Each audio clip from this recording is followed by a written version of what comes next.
محمد یا رسول اللہ یا حبیب۔ بسم اللہ الرحمن الرحیم۔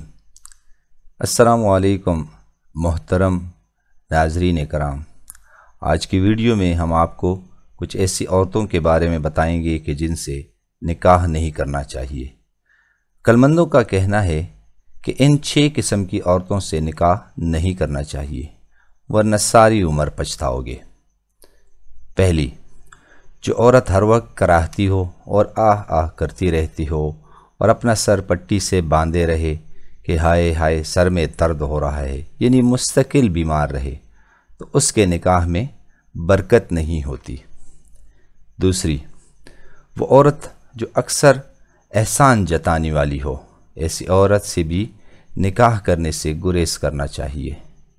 تیسری، وہ عورت جو اپنے پہلے شوہر پر فریفتہ ہو، تو ایسی عورت سے بھی بچنا چاہیے، یعنی طلاق یافتہ عورت پر جو طلاق کے بعد بھی پہلے شوہر کو ہی یاد کرتی رہتی ہے۔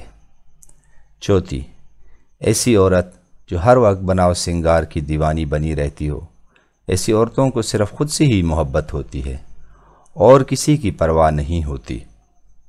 پانچویں، جو عورت منہ پھٹ بکواس کرنے والی ہو، اس سے ہمیشہ گھر میں لڑائی جھگڑا ہی ہوتا رہے گا۔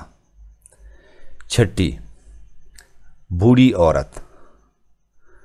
بوڑھی عورت سے شادی یا مباشرت نہیں کرنی چاہیے، کیونکہ اس سے مباشرت زہر قاتل ہے۔ بوڑھی عورت سے مباشرت کرنے سے کمزوری پیدا ہوتی ہے۔ عقلمندوں کا مزید کہنا ہے کہ جوان بیوی سے مباشرت کرنے سے جان پیدا ہوتی ہے، اور جب وہ بوڑھی ہو جاتی ہے تو مضر ثابت ہوتی ہے۔